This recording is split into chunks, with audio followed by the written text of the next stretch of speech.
Welcome back to Pastor Emilie's Story Hour. We're reading Emilie of New Moon by L.M. Montgomery. Chapter 13, A Daughter of Eve. New Moon was noted for its apples, and on that first autumn of Emilie's life there, both the old and the new orchards bore a bumper crop.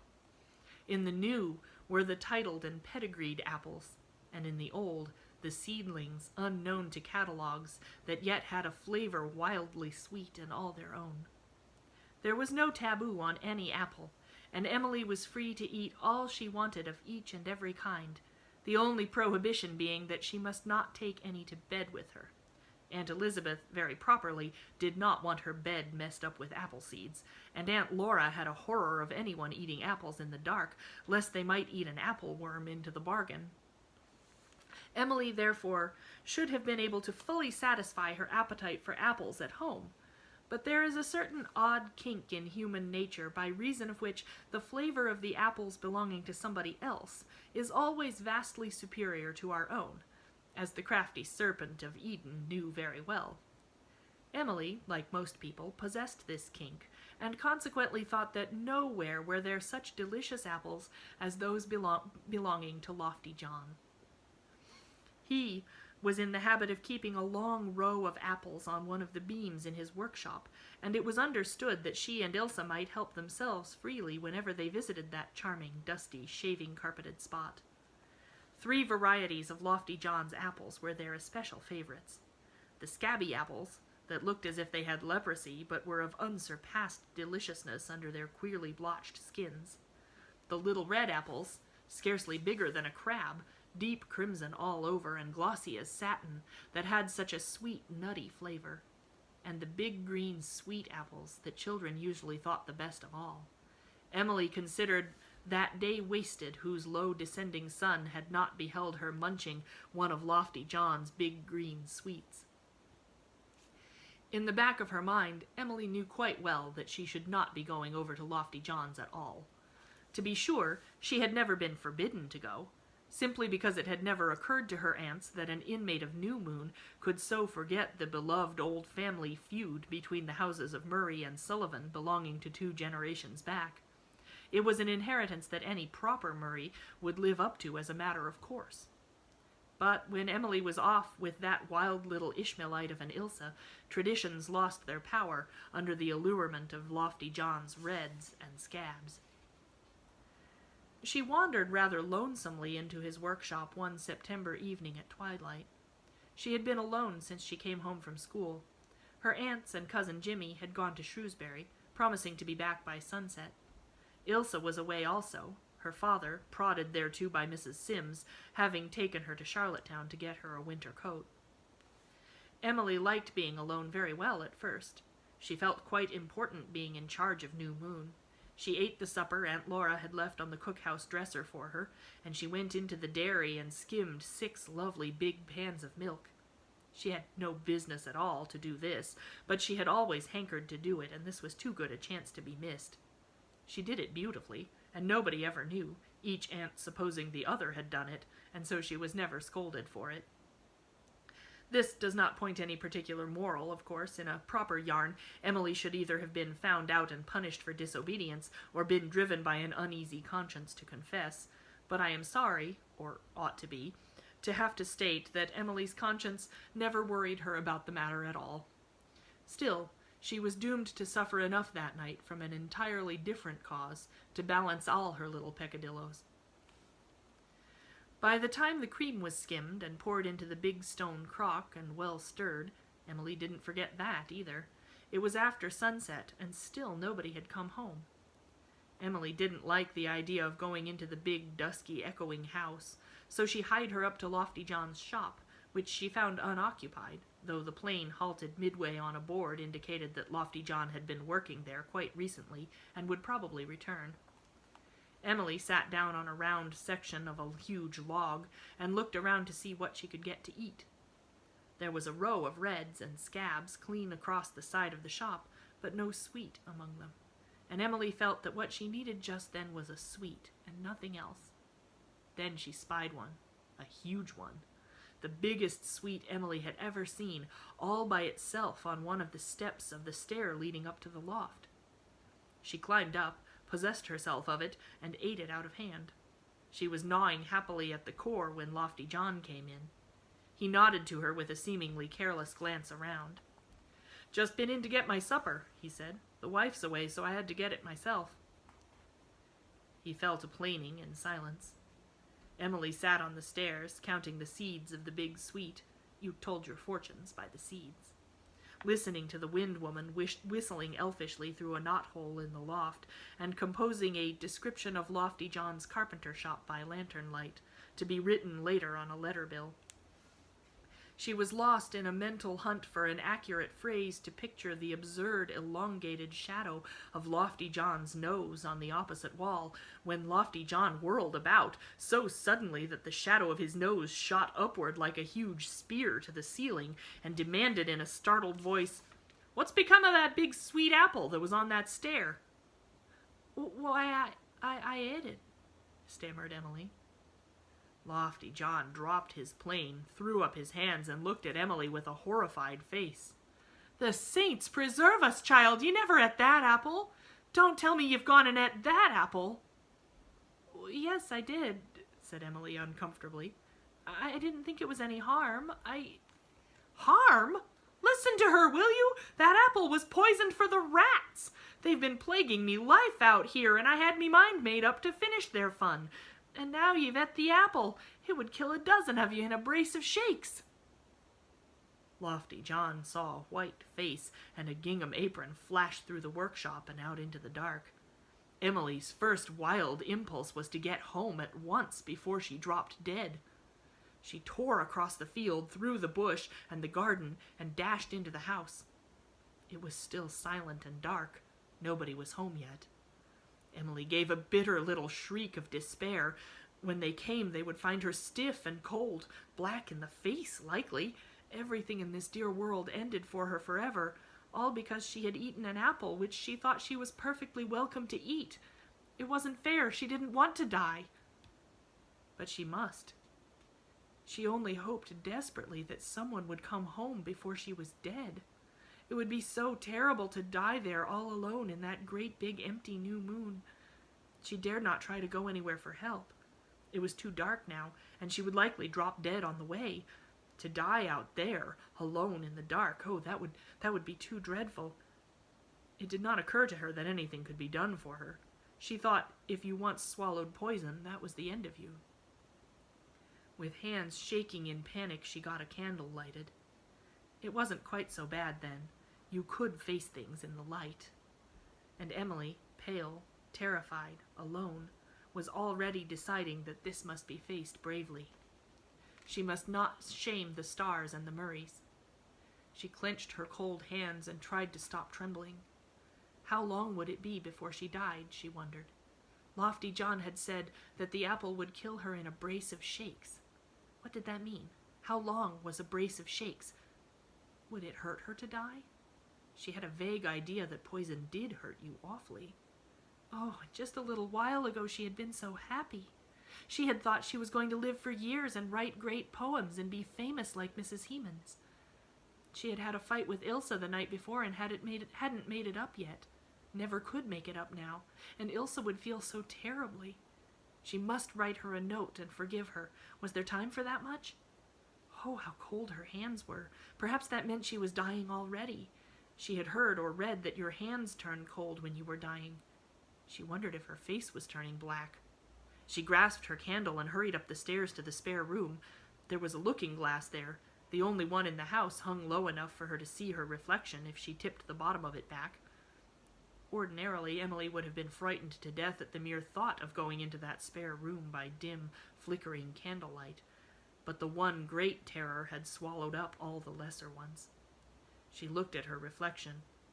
Amid the sleek, black flow of her hair, in the upward-striking light on the dark background of the shadowy room, she was pale, and as pale as the dead already.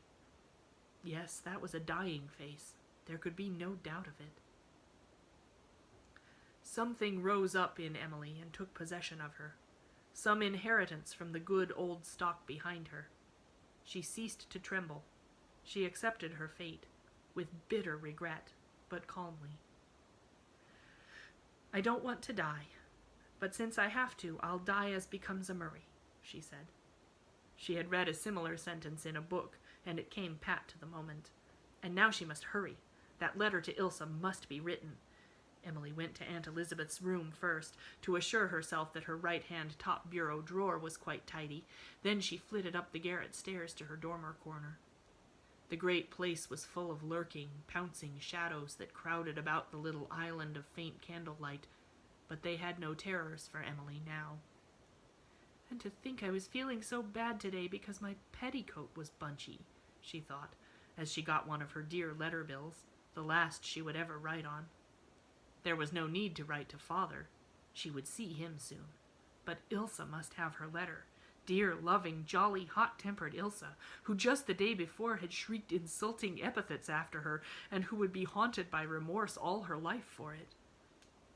"Dearest Ilse," wrote Emilie, her hand shaking a little, but her lips firmly set, "I am going to die. I have been poisoned by an apple Lofty John had put for rats. I will never see you again, but I am writing this to tell you I love you, and you are not to feel bad because you called me a skunk and a bloodthirsty mink yesterday. I forgive you, so do not worry over it. And I am sorry I told you that you were beneath contempt, because I didn't mean a word of it. I leave you all my share of the broken dishes in our playhouse, and please tell Teddy goodbye for me.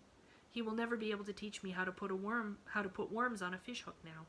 I promised him I would learn because I did not want him to think I was a coward, but I am glad I did not, for I know what a worm feels like now.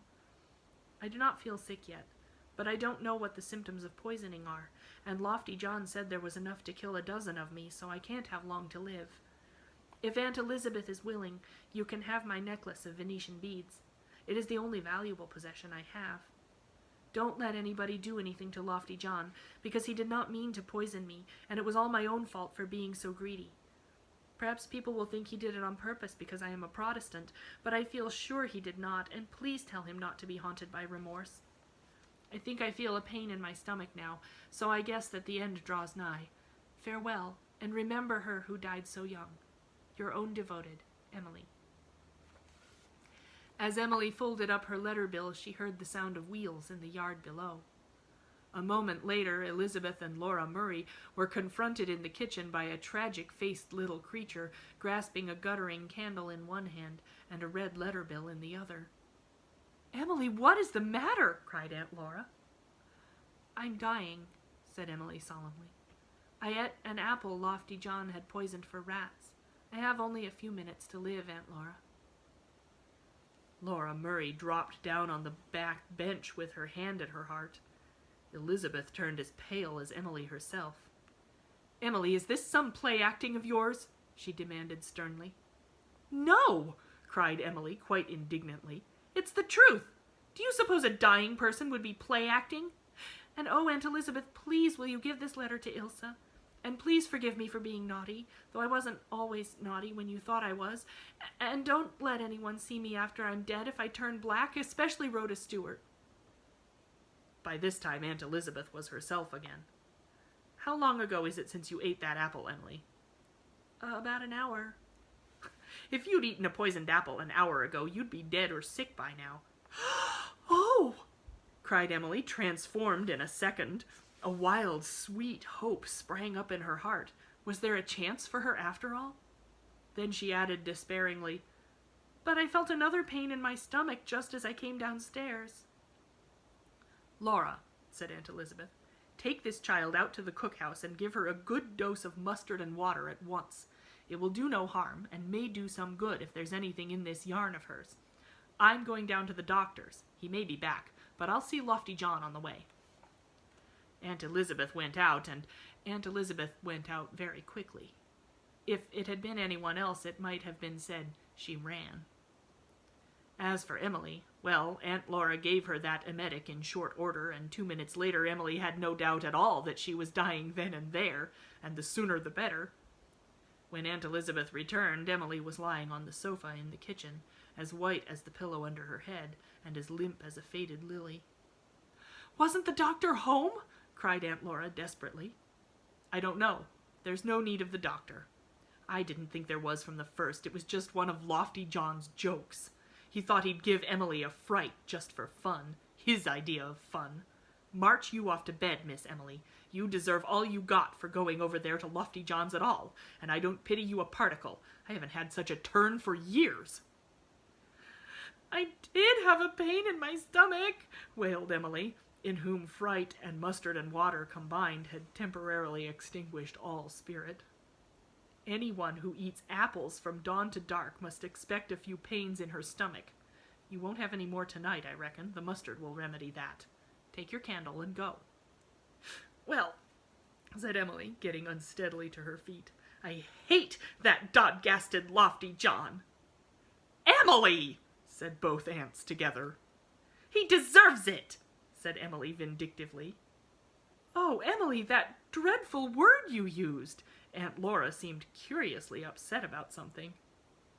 Why, what's the matter with dodgasted? Said Emilie, quite mystified. Cousin Jimmy uses it often when things vex him. He used it today. He said that dodgasted heifer had broken out of the graveyard pasture again. Emilie, said Aunt Elizabeth, with the air of one impaling herself on the easiest horn of a dilemma, your cousin Jimmy is a man, and men sometimes use expressions in the heat of anger that are not proper for little girls.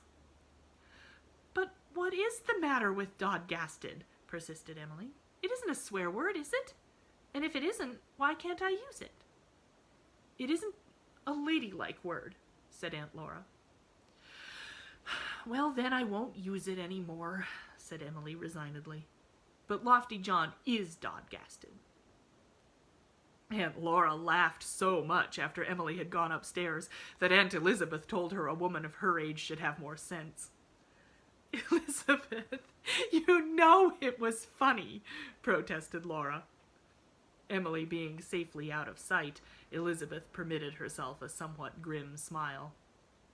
I told Lofty John a few plain truths. He'll not go telling children they're poisoned again in a hurry.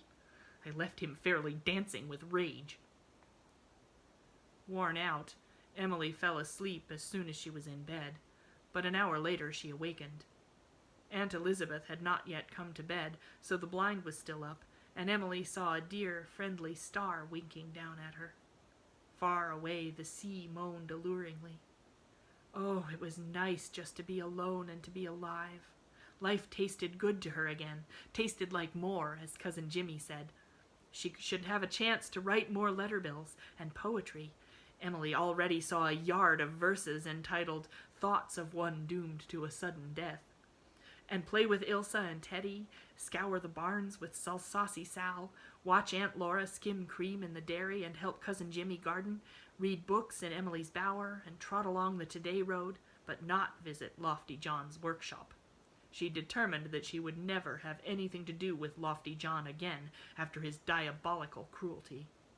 She felt so indignant with him for frightening her, after they had been such good friends, too, that she could not go to sleep until she had composed an account of her death by poison, of Lofty John being tried for her murder and condemned to death, and of his being hanged on a gibbet as lofty as himself, Emilie being present at the dreadful scene in spite of the fact that she was dead by this act. When she had finally cut him down and buried him, tears streaming down her face out of sympathy for Mrs. Lofty John, she forgave him. Very likely he was not dodgasted after all. She wrote it all down on a letter bill in the garret the next day. Come back tomorrow for Chapter 14.